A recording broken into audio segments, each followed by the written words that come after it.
ఇక డీటెయిల్స్ చూస్తే కులమతాల పేరిట సమాజంలో చీలికలు తెచ్చే వారి పట్ల అప్రమత్తంగా ఉండాలని మాజీ ఉపరాష్ట్రపతి వెంకయ్య నాయుడు పిలుపునిచ్చారు.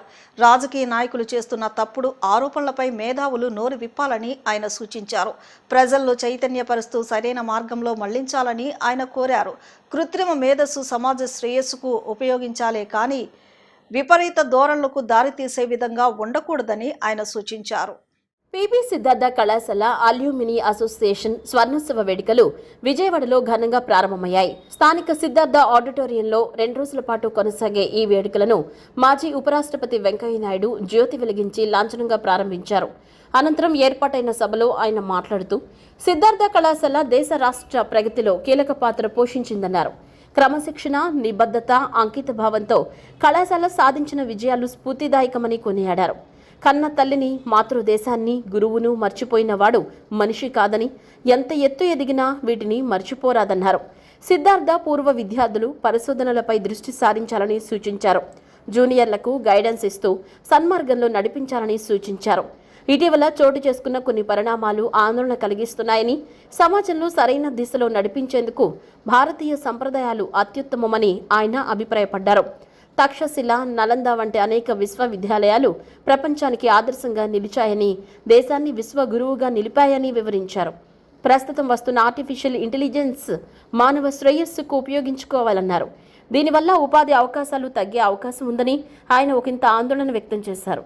అయితే వీటి ద్వారా రాజకీయ నాయకులు మత విద్వేషాలు రెచ్చగొడుతున్నారని, వావి వరుసలు మర్చిపోయేలా వ్యవహరిస్తున్నారని మండిపడ్డారు. యాంటీ సోషల్ మీడియా మహాభూతంగా మారుతుందని వెంకయ్య ఆందోళన వ్యక్తం చేశారు. రాజకీయ నాయకులు తమ స్వార్థం కోసం సమాజాన్ని పక్కదారి పట్టిస్తున్న తరుణంలో మేధావులు నోరు విప్పాలని, బయటకు వచ్చి ప్రజలను చైతన్యపరచాల్సిన అవసరం ఉందన్నారు. కళాశాల ప్రిన్సిపల్ మేకా రమేష్ బాబు మాట్లాడుతూ 1975లో 200 మంది విద్యార్థులు, 15 మంది అధ్యాపకులతో ప్రారంభమైన సిద్ధార్థ కళాశాల ఎలా విస్తరించింది సవివరంగా తెలియజేశారు. పూర్వ విద్యార్థుల సంఘం నేతృత్వంలో స్వర్ణోత్సవ సంబరాలు జరుపుకోవడం ఎంతో ఆనందంగా ఉందన్నారు. ఈ సందర్భంగా మాజీ ఉపరాష్ట్రపతి వెంకయ్య నాయుడుతో పాటు సిద్ధార్థ ప్రముఖులను సత్కరించారు. ఈ కార్యక్రమంలో కళాశాల పూర్వ విద్యార్థుల సంఘం convener Bodepudi Amarendra, academy chairman Malineni Rajaiah, ఉపాధ్యక్షుడు నిమ్మగడ్డ లలిత్ ప్రసాద్ తదితరులు ప్రసంగించారు.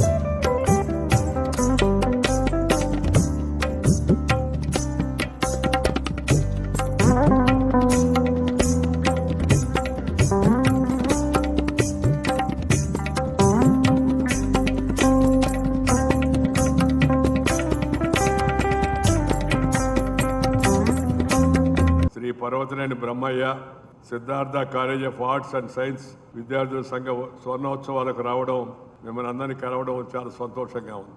ఇంకొక సంతోషం ఏంటంటే ఈ పీబీ అనే పదాన్ని తీసేశారు, శాశ్వతంగా తీసేయండి. పీబీ, ఏబీ, కేబీ ఏదంతా మనం తెలుగు వాళ్ళం, మనం భారతీయులం, మన భారతీయ భాషలో మనం సంబోధించుకోవాలా. పైపించ పెద్దల గురించి మాట్లాడేటప్పుడు పూర్తిగా పేరుతో వాళ్ళ సంబోధించడం మన జీవితంలో ఒక అలవాటు కావాలని చెప్పి మిమ్మల్ని అందరినీ కోరుతూ ఉన్నాను. 5 దశాబ్దాలుగా దేశ ప్రగతిలో, దాంతోపాటు ఆంధ్రప్రదేశ్ యొక్క ప్రగతిలో ఈ యొక్క పర్వతనేని బ్రహ్మయ్య సిద్ధార్థ కళాశాల నిర్వర్తించే పాత్ర, దానిలో చదువుకున్న విద్యార్థులు, పూర్వ విద్యార్థులు నిర్వర్తించే పాత్ర ఎంతో మహోన్నతం అని చెప్పడానికి నేను సంతోషిస్తున్నాను. క్రమశిక్షణ, నిబద్ధత, కార్యదీక్షతతో ఈ కళాశాలకు చెందిన పూర్వ విద్యార్థులు వివిధ రంగాల్లో సాధించిన విజయాలు మనందరికీ కూడా స్ఫూర్తిదాయకమైనవి. జీవితంలో ఉన్నత స్థానానికి ఎదిగినా, ఎంత పైకి వెళ్ళినా విద్యను అభ్యసించిన కళాశాలను గుర్తుపెట్టుకోవాలి అని ఎప్పుడు నేను చెప్తూ ఉంటాను. కన్న తల్లిని, జన్మభూమిని, మాతృభాషను, మాతృదేశాన్ని పాఠం చెప్పిన గురువును, మనం చదువుకున్న సంస్థను జీవితంలో ఎప్పుడు మర్చిపోకూడదు. అలా మర్చిపోయిన వాడు మానవుడే కాదు అని చెప్పని నా యొక్క స్పష్టమైన అభిప్రాయం. ఇవాళ దేశం ఎంతో వేగంగా ముందుకు వెళుతూ ఉంది. మనందరికీ అది చాలా గర్వకారణం. ఆ వేగంగా ముందుకెళ్ళడంలో మీ అందరి పాత్ర కూడా ఉంది. దేశం అంటే అందరం కూడా కలిసి కాబట్టి చాలా సంతోషం కూడా కలుగుతూ ఉంది. వివిధ రంగాల అభివృద్ధిలో భాగస్వామ్యం వహించడమే కాక ఆయా రంగాల దిశగా మరి యువతను ప్రేరేపించడం, వారికి సహకారం అందించడం అవుతుందో ఇది పూర్వ విద్యార్థుల యొక్క బాధ్యత అని చెప్పి నేను భావిస్తున్నాను. సిద్ధార్థ కాలేజ్ 1975లో ప్రారంభించబడింది, మీ అందరికీ తెలిసిన విషయం. అలాగే సిద్ధార్థ అకాడమీ కూడా అదే టైంలో ప్రారంభించబడింది. రెండూ కూడా గోల్డెన్ జూబ్లీ సెలబ్రేషన్స్ జరుపుకోవడం జరుగుతుంది. సిద్ధార్థ కాలేజ్ కేవలం విద్యను మాత్రమే కాకుండా దానితో పాటు ఒక వ్యక్తిత్వాన్ని మనిషిగా బయటికి వెళ్ళాలి అనేటువంటి ఉద్దేశంతో, ఆ సరైనటువంటి దృక్పథంతో, ఆలోచనలతో బయటికి వెళ్ళాలనే ఉద్దేశంతో ఇక్కడ అన్ని రకాల కోర్సులు కూడా మనం అందించడం జరుగుతుంది. విలువలతో కూడినటువంటి సమగ్రమైనటువంటి విద్య అందించేటటువంటి విద్యా సంస్థలు ఏదైనా ఉందంటే అందుట్లో మొట్టమొదటిది Parvathaneni Brahmaiah Siddhartha college of arts and science. ఇక్కడ కేవలం సబ్జెక్ట్స్, మార్కులు, అకాడమిక్స్ అనే కాకుండా వాటితో పాటు అనేక రకాల ఇతర కార్యకలాపాలు కూడా స్టూడెంట్స్ పాలు పంచుకునేటట్టుగా, వాళ్ళు పార్టిసిపేట్ చేసేటట్టుగా మనం ప్రోత్సహించడం జరుగుతుంది. అది గేమ్స్ అండ్ స్పోర్ట్స్ కావచ్చు, కల్చరల్ కావచ్చు, లిటరరీ ఈవెంట్స్ కావచ్చు, ఇట్లా అనేక ఈవెంట్స్లో విద్యార్థులు అందరూ కూడా అన్ని రకాలుగా పార్టిసిపేట్ చేయడం జరుగుతుంది. అదే దానికి తగినట్టుగానే ఉపాధిని కల్పించే విధంగా దానికి తగినట్టుగా కోర్సులు కూడా డిజైన్ చేసి, అది ఆర్టిఫిషియల్ ఇంటెలిజెన్స్ కావచ్చు, డేటా సైన్స్ కావచ్చు, డేటా అనలిటిక్స్ కావచ్చు, ఇలాంటి కోర్సులన్నింటినీ డిజైన్ చేసి మన కాలేజీలో ఈరోజు జరుపుతూ ఆఫర్ చేయడం అనేది జరుగుతుంది. వీటన్నిటికీ ముఖ్యంగా యాజమాన్య సహకారం ఎంతో మేము చాలా రుణపడి ఉన్న వాళ్ళందరికీ కూడా మేము ఎలాంటి కోర్సు కావాలన్నా, లేదా ఇది మేనేజ్మెంట్ వారికి రిక్వెస్ట్ పంపిస్తే, లేదా దానికి సంబంధించినటువంటి ల్యాబొరేటరీ ఎస్టాబ్లిష్మెంట్ కానివ్వండి, ఇలా దేనికైనా సరే మనం ఒక రిక్వెస్ట్ కనుక మనం పంపించినట్లయితే వాళ్ళు ఇమ్మీడియట్గా దాన్ని యాక్సెప్ట్ చేయటం, అందుకే దానికి సంబంధించిన నిధులు సమకూర్చడం జరుగుతుంది. కృష్ణా జిల్లా మచిలీపట్నాన్ని చారిత్రాత్మక రాజధాని పరిధిలోకి తీసుకువెళ్లే అంశంపై ముఖ్యమంత్రి సానుకూలంగా స్పందించినట్లు రాష్ట్ర భూగర్భ గనులు ఎక్సైజ్ శాఖ మంత్రి కొల్లు రవీంద్ర వెల్లడించారు. మచిలీపట్నంలో నిర్వహించిన స్వచ్ఛంద్ర స్వర్ణాంధ్ర కార్యక్రమంలో ఏపీఎస్ఆర్టీసీ చైర్మన్ కొనగళ్ల నారాయణ, జిల్లా కలెక్టర్ డీకే బాలాజీతో కలిసి మంత్రి పాల్గొన్నారు. ఈ సందర్భంగా ప్రజలందరూ అభివృద్ధి కార్యక్రమంలో భాగస్వాములు కావాలని పిలుపునిచ్చారు. ఈ సందర్భంగా మంత్రి మాట్లాడుతూ అభివృద్ధి చెందిన ప్రధాన రాజధానులు పోర్టులతో అనుసంధానమై ఉన్నాయన్నారు. ప్రస్తుత నిర్మాణంలో ఉన్న బందర్ పోర్టును రాజధాని అమరావతితో అనుసంధానం చేసి సిఆర్జెడ్ పరిధిలోకి తీసుకువస్తే మచిలీపట్నం రాజధాని పోర్టుగా రూపుదిద్దుకుంటుందని విశ్వాసం వ్యక్తం చేశారు. పోర్టు అభివృద్ధి ద్వారా భారీ నిధులు సమకూరి మచిలీపట్నం నగరం వేగంగా అభివృద్ధి చెందుతుందని మంత్రి కొల్లు రవీంద్ర స్పష్టం చేశారు. కేంద్ర మంత్రి గారిని అడుగుదామని చెప్పి చూస్తాను. దానికి ఒక ప్రణాళిక కూడా తయారు చేసుకుంటాం. ఎలా ఈ పట్టణాన్ని, ఎందుకంటే రెండో మున్సిపాలిటీ మనం, అలాంటిది మనం ఇంకా కార్పొరేషన్కి మొన్ననే లాస్ట్ 14-19 కార్పొరేషన్ లెవెల్కి తీసుకెళ్ళాం. ముడా ఏర్పాటు చేసాం. మొన్న సీఎం గారి దృష్టికి మరి కలెక్టర్ గారు మేము కూడా తీసుకెళ్ళి ఆయన దృష్టిలో పెట్టాం. సార్ ఇప్పుడు సిఆర్డీఏలో సగం భాగమే ఉంది జిల్లాలో, తీసుకుంటే ముడాకి ఇవ్వండి, లేకపోతే సిఆర్డీలో కలిపండి అంటే అది అక్కడ ఉన్నటువంటి అధికారులు కూడా చాలామంది నాకు చెప్పడం జరిగింది.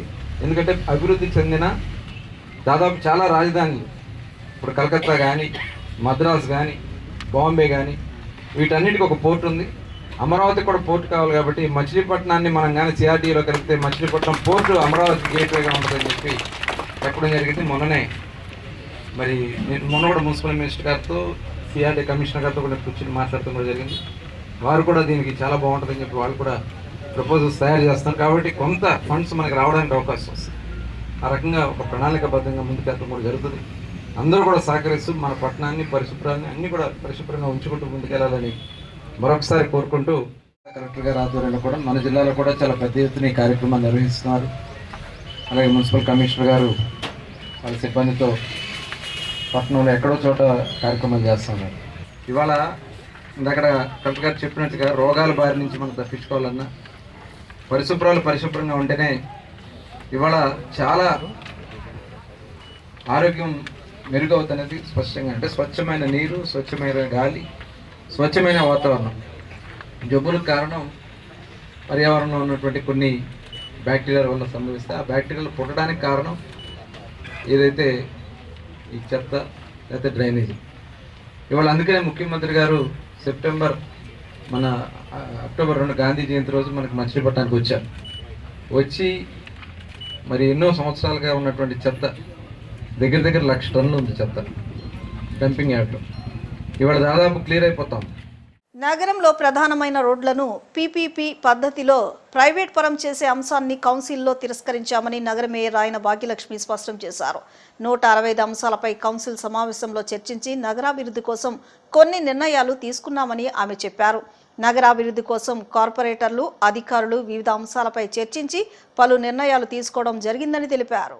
నగరంలోని నగరపాలక సంస్థ కౌన్సిల్ సమావేశాలు చర్చించారు. కౌన్సిల్ సమావేశం అనంతరం నగర మేయర్ భాగ్యలక్ష్మి మీడియాతో మాట్లాడుతూ నగరంలోని 3 నియోజకవర్గాల్లో తాగునీరు సమస్య తలెత్తకుండా అనేక చర్యలు తీసుకుంటున్నామని తెలిపారు.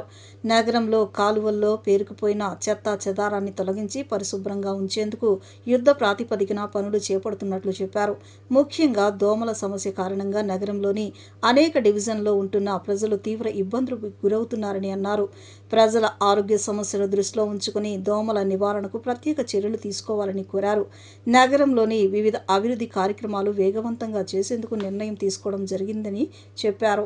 నగరంలోని నగరపాలక సంస్థ పాఠశాలలో మౌలిక వసతులు కల్పించాలని వివిధ డివిజన్ల కార్పొరేటర్లు కౌన్సిల్ దృష్టికి తీసుకురావడం జరిగిందని చెప్పారు. మన విజయవాడ మున్సిపల్ కార్పొరేషన్లోన కౌన్సిల్ నిర్వహించుకోవడం జరిగింది. కౌన్సిల్లోన మనకి ప్రధానంగా 165 అంశాలు అన్నవి కౌన్సిల్ వారు ముందుకు రావటం జరిగింది. అందరూ అధికారులు పెట్టిన అంశాలు కొన్ని, అలాగే గౌరవ కార్పొరేటర్లు పెట్టిన అంశాలు కొన్ని రావటం జరిగినాయి. ఏదైతే విజయవాడ నగరం అభివృద్ధి కోసం అటు అధికారులైనా ఇటు కార్పొరేటర్లైనా అంశాలు పొందుపరిచి వాటి మీద సుదీర్ఘంగా చర్చలు జరపడం అన్నది జరిగింది.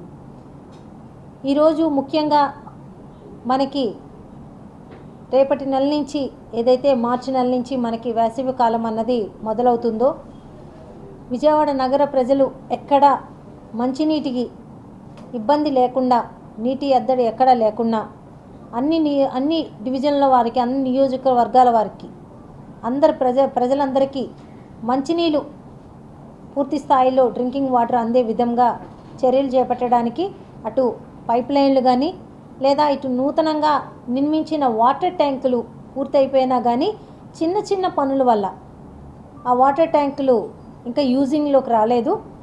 ఆ పనులు కూడా త్వరితగతిన పూర్తి చేసుకొని ఏదైతే రామలింగేశ్వర నగర్లోన ఒక వాటర్ ట్యాంకు కంప్లీట్ అయ్యింది. ఆ వాటర్ ట్యాంక్కి 90% పని పూర్తి అయిపోయి ఒక 10% పని మాత్రమే ఇంకా మనకు పెండింగ్లో ఉంది. అది పూర్తి చేసి అది కూడా మనం లైన్లో పెట్టాలన్న విధంగా మనం మాట్లాడాం. అలాగే మన సెంట్రల్ నియోజకవర్గంలో కూడా కొన్ని వాటర్ ట్యాంకులు సింగినగర్ ఏరియాలో కానీ రాజరాజేశ్వరపేట ఏరియాలో కానీ పూర్తయి ఉన్నాయి. అవి కూడా ఇంకా కనెక్షన్స్ మాత్రమే ఇవ్వలేదు.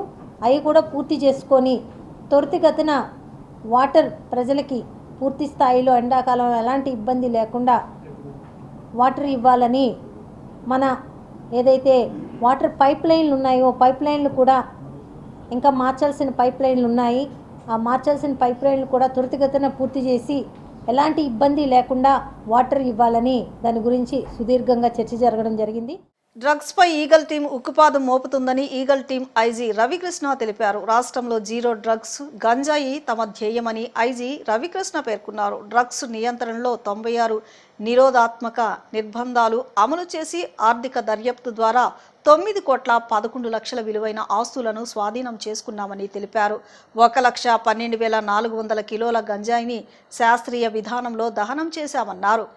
1836 NDPS కేసులు నమోదు చేసి 46,011 కిలోల గంజాయిని స్వాధీనం చేసుకున్నామని అన్నారు. 4,760 మంది నిందితులను అరెస్ట్ చేసి 770 వాహనాలను స్వాధీనం చేసుకున్నామని ఐజీ రవికృష్ణ వివరించారు. ఈగల్ టీం వార్షిక నివేదికను ఈగల్ ఐజీ రవికృష్ణ వెల్లడించారు. 2024 సెప్టెంబర్లో తమిళనాడులో జరిగిన మీటింగ్లో ఏపీ గంజాయి సాగుకు కేంద్రంగా ఉందని చర్చించగా అల్లూరి సీతారామరాజు జిల్లాలో గంజాయి సాగు ఉండకూడదని అప్పుడే నిర్ణయం తీసుకున్నామని వివరించారు. ఆపరేషన్ చైతన్యం పేరుతో ప్రజల్లో అవగాహన తీసుకొచ్చినట్లు తెలిపారు. ఏపీలో గంజాయి సాగును పూర్తిగా నిర్మూలించామని చెప్పారు. అల్లూరి నడిచిన పవిత్ర భూమిలో గంజాయి సాగు ఉండకూడదని నిర్ణయించుకున్నట్లు ఆయన తెలిపారు. ఇప్పుడు దేశ స్థాయిలో ఏపీకి మంచి పేరు వచ్చిందని ఐజీ రవికృష్ణ చెప్పారు. గంజాయిని ఎలా కంట్రోల్ చేశారని మీటింగ్లో అడుగుతున్నారని పేర్కొన్నారు. యువత డ్రగ్స్ బారిన పడకుండా అవగాహన కార్యక్రమాలు చేపడుతున్నామని చెప్పారు. ట్రైన్స్లో గంజాయి సరఫరాపై ప్రత్యేక దృష్టి సారించామని చెప్పారు. పొగాకు రహిత విద్యా సంస్థల కార్యక్రమం, డ్రగ్స్ వద్దు బ్రో అనే కార్యక్రమాలను విస్తృతంగా ప్రజల్లోకి తీసుకువెళ్లినట్లు అన్నారు. మీ ప్రాంతాల్లో గంజాయి సరఫరా ఉంటే 1972కి కాల్ చేయాలని ప్రజలను ఐజీ కోరారు. గతంలో డ్రగ్స్లో పట్టుబడిన వారు పద్ధతి మార్చుకుంటే సురక్షితంగా ఉంటారని, కానీ మారకపోతే నిఘా ఉంటుందని ఐజీ రవికృష్ణ హెచ్చరించారు. ఎన్డీపీఎస్ చట్టం కింద కేసు నమోదైతే విద్యార్థుల భవిష్యత్ అంధకారమవుతుందని, ప్రతి కేసును ఛాలెంజ్గా తీసుకుంటున్నామని తెలిపారు. దేశం పట్ల గౌరవం ఉన్నవారు డ్రగ్స్ జోలికి వెళ్లకూడదని ఆయన సూచించారు. తల్లిదండ్రులను అప్రమత్తం చేస్తున్నామని, విద్యార్థులు యువతకు అవగాహన కల్పిస్తున్నట్లు ఐజీ రవికృష్ణ చెప్పారు. ప్రభుత్వం ఈగల్ టీంకు పూర్తి స్వేచ్ఛ ఇస్తోందన్నారు. ఇతర రాష్ట్రాల నెట్వర్క్ను బ్రేక్ చేశామని, ఒడిశా నుంచి గంజాయి సరఫరా అవుతుందని తెలిపారు. ఇప్పటి వరకు పొగాకు నియంత్రణలో భాగంగా 45,200 దుకాణాలను తనిఖీ చేసి 47,441 కేసులు నమోదు చేసినట్లు చెప్పారు. 72,92,000 రూపాయల జరిమానా విధించామని వివరించారు. 2025లోని ఈ ఈగల్ ఆంధ్రప్రదేశ్ని ప్రత్యేకంగా స్థాపించడం జరిగింది. దాని తర్వాత ఈగల్ ఆంధ్రప్రదేశ్ అదేవిధంగా ప్రభుత్వ సహకారంతో, వివిధ శాఖల సహకారంతో, జిల్లా ఎస్పీలు, జిల్లా కలెక్టర్లు, ఎన్కార్డ్ మెకానిజం ఇవన్నీ ఉపయోగించుకుని ఈ డ్రగ్ కంట్రోల్ గురించి ఎన్నో రకాల యాక్టివిటీస్ చేయడం జరిగింది. 2025లో ఈగల్ సాధించిన విజయాలు, అదేవిధంగా ఇంకా సాధించాల్సిన ఎన్నో అంశాలు, ఫ్యూచర్ రోడ్ మ్యాప్, వాటి గురించి మీకు చెప్పడం కోసం ఈ ప్రెస్ మీట్ ఏర్పాటు చేయడం జరిగింది.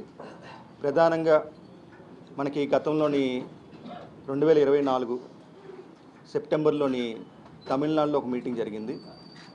ఆ మీటింగ్లోని ఆంధ్రప్రదేశ్లో గంజాయి పండుద్దని, మన ఏఎస్ఆర్ జిల్లా గురించి కూడా వాళ్ళు వేరే రాష్ట్రం వాళ్ళు ఆ మీటింగ్లో వాళ్ళు చెప్పడం జరిగింది.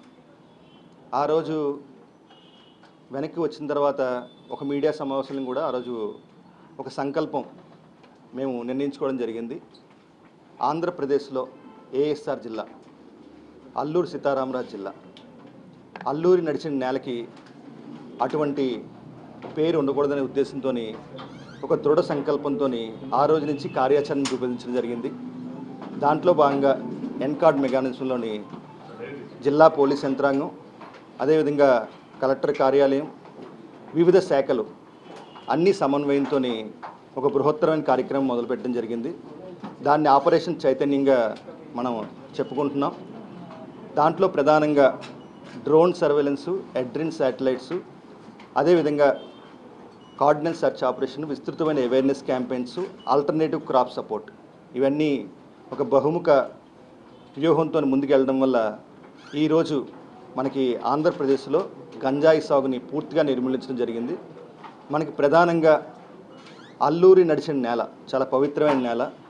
అల్లూరి సీతారామరాజు గారు మన్యం దొర ఆ నేలలోని పవిత్రత పెంపొందించారు. ఆ నేలకి మంచి పేరు తీసుకురావాలనే ఉద్దేశంతో ఈ కార్యక్రమం చేపట్టడం జరిగింది. గిరిజన తమ్ముళ్ళు, సోదరులు కూడా పూర్తిగా సహకరించడం వల్ల ఈరోజు అక్కడ గంజాయి సాగు పూర్తిగా నిర్మూలించడం, అదేవిధంగా దేశ స్థాయిలో జరిగిన 3 మీటింగ్స్ సెప్టెంబర్ 2025లోని ఏఎన్టీఎఫ్స్ అంటే ఇంకా anti narcotic task force heads meeting ఢిల్లీలో జరిగింది. యూనియన్ హోమ్ సెక్రటరీ గారు, ఎన్సీపీ డైరెక్టర్ జనరల్ గారు, అదేవిధంగా గౌరవ యూనియన్ హోమ్ మినిస్టర్ గారు, వీళ్ళందరూ కూడా దానికి పార్టిసిపేట్ చేయడం జరిగింది. దాంట్లో కూడా ప్రత్యేకంగా ఆంధ్రప్రదేశ్లో తీసుకుంటున్న ఇంపాక్ట్ ఆపరేషన్స్, ఆపరేషన్ చైతన్యం, అదేవిధంగా ఆపరేషన్ సేఫ్ క్యాంపస్ జోన్ గురించి కూడా ప్రత్యేకంగా వాళ్ళు ప్రస్తావించారు. అదేవిధంగా జనవరిలో గత నెలలోని 2026లో 2 మీటింగ్స్ జరిగాయి. ఒకటి 9th ఎపెక్స్ ఎన్కార్డ్ మీటింగ్, దేశ స్థాయిలో మీటింగ్ అది. ఆ మీటింగ్లో కూడా ఆంధ్రప్రదేశ్ చేస్తున్న ఈ ఆల్టర్నేటివ్ క్రాప్ సపోర్టు, ఆపరేషన్ చైతన్యం, పోలీస్ చర్యలు, దాని ద్వారా ఈ గంజాయి కల్టివేషన్ ఎలాగా రూపుమాపారో దాని గురించి ప్రస్తావించారు. నాడు డబ్బు సంపాదన కోసం, నేడు రాజకీయ మనుగడ కోసం స్వామివారిని అడ్డం పెట్టుకుని వైసీపీ అల్లరి చేస్తుందని టీడీపీ ఎన్టీఆర్ జిల్లా అధ్యక్షురాలు గద్దె అనురాధ విమర్శించారు. హిందువులు సంస్కృతి సంప్రదాయంగా భావించే అంశాల పట్ల జగన్ ఎప్పుడూ గౌరవం చూపలేదన్నారు. గతంలో 7 కొండలు కాదన్న వారు ఏమయ్యారో చూశారు. తిరుమల వెంకన్నను అపహాస్యం చేసినందుకే 151 నుంచి 11కు పడిపోయారని దుయ్యబట్టారు. కూటమి పార్టీల నేతలు తిరుమల పవిత్రతను కాపాడటం కోసమే నేడు ప్రజల్లోకి వచ్చారన్నారు.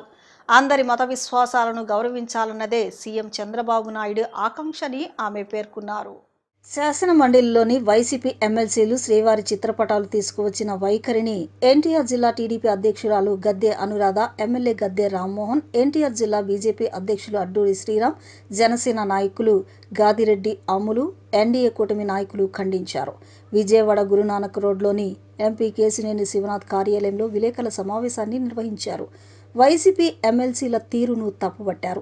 శాసన మండలిలో చెప్పులు వేసుకుని స్వామివారి ఫోటోలను ఏ విధంగా ప్రదర్శించారో ఫోటోలను చూపించారు. ఈ సందర్భంగా వారు మాట్లాడుతూ 100% లడ్డూకు వాడిన నెయ్యి కెమికల్స్తో తయారు చేశారని సిట్ నివేదిక ఇచ్చిందని, వైసీపీ బండారం బయటపడడంతో వ్యవహారాన్ని పక్కదారి పట్టేలా వైసీపీ నేతలు వ్యవహరిస్తున్నట్లు చెప్పారు.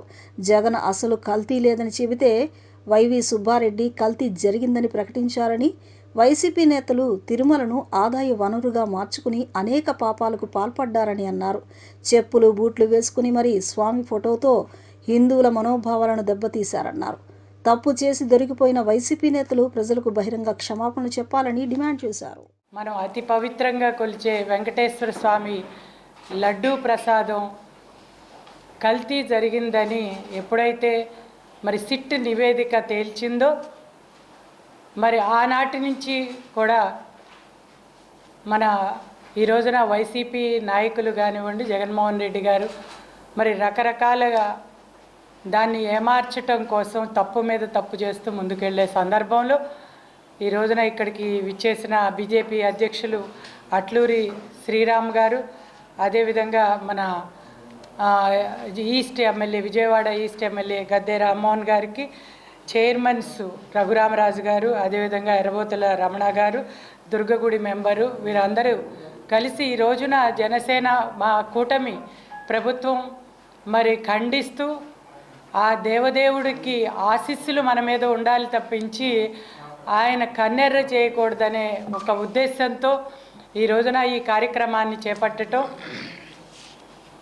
గత 5 సంవత్సరాలుగా అంటే మన వైసీపీ ప్రభుత్వం అధికారంలో ఉన్నప్పుడు ఈ లడ్డు ప్రసాదంలో కల్తీ జరిగిందనేది భక్తులు దాని రుచిని బట్టి, వాసనని బట్టి ఆ రోజున అనుమానం వ్యక్తం చేయటం, మరి అదే రోజున అప్పుడే మరి తెలుగుదేశం ప్రభుత్వం ప్రతిపక్షంలో ఉండి ఆ రోజున మరి ఎంక్వైరీకి అడగటం, వాళ్ళు బుకాయించటం, ఇవన్నీ కూడా జరిగిపోయినాయి. పరకామణిలో ఏ విధంగా దోపిడీ చేసి వాళ్ళతోని చేసినటువంటి వారితోని రాజీ పడిన తీరు కూడా ప్రజలంతా కూడా ఆ రోజు చూడడం జరిగింది. అదేవిధంగా లడ్డూ ప్రసాదం, స్వామివారి ప్రసాదాన్ని దేశ విదేశాల్లో కూడా అత్యంత అభిమానంతో, భక్తి శ్రద్ధలతో కళ్ళగద్దుకొని తీసుకునే ప్రసాదాన్ని ఈరోజు 1-2 సార్లు చూసే తినే పరిస్థితికి తీసుకొచ్చినటువంటి దౌర్భాగ్య మాజీ ముఖ్యమంత్రి జగన్మోహన్ రెడ్డి అని చెప్పి ఈరోజు ప్రజలంతా కూడా, ముఖ్యంగా 3 పార్టీలు, కూటమి పార్టీలు కూడా మేము చెప్పదలుచుకున్నాం. ఎప్పటికైనా బుద్ధి తెచ్చుకొని జగన్మోహన్ రెడ్డి అసెంబ్లీకి రావాలి. ప్రజా సమస్యలు, అనేక సమస్యలు ఉన్నాయి. ఆ సమస్యలపై చర్చించకుండా దొంగ అన్న చందాన దొంగ దొరికిపోయినప్పటికీ, సిట్ కల్తీ జరిగింది ఈ యొక్క లడ్డూ ప్రసాదంలో చెప్పినప్పటికీ ఇంకా ఏదో ప్రజల్ని ఏమార్చాలనో, ఇంకా ఏదో చేయాలనో చేస్తున్న తీరుని ప్రజంతా కూడా గమనిస్తూ ఉన్నారు. ఆరోపణలు తిప్పుకొట్టలేక, లెంపలేసుకొని క్షమాపణ చెప్పలేక అయోమయ తీరులోని ప్రవర్తిస్తున్న తీరులో భాగంగా నిన్న అసెంబ్లీలో చేసిన విధానం అని చెప్పి ప్రజలు మాట్లాడుకుంటున్న పరిస్థితి ఈరోజు ఉంది. ఇప్పటికైనా జగన్మోహన్ రెడ్డి గారు తిరుమల తిరుపతి దేవస్థానం విషయంలోని లెంపలు వేసుకొని నేల ముక్కుకి రాసి ఆ యొక్క దోషులైనటువంటి వారందరిని కూడా సాక్ష్యాలతో సహా ప్రభుత్వం ముందుకి మీడియా ముందుకి తీసుకురావాలని చెప్పి ఈ సందర్భంగా ఆ యొక్క మాజీ ముఖ్యమంత్రి జగన్మోహన్ రెడ్డికి తెలియజేస్తా ఉన్నాం. ఇప్పుడు చిన్న విరామం తీసుకుందాం.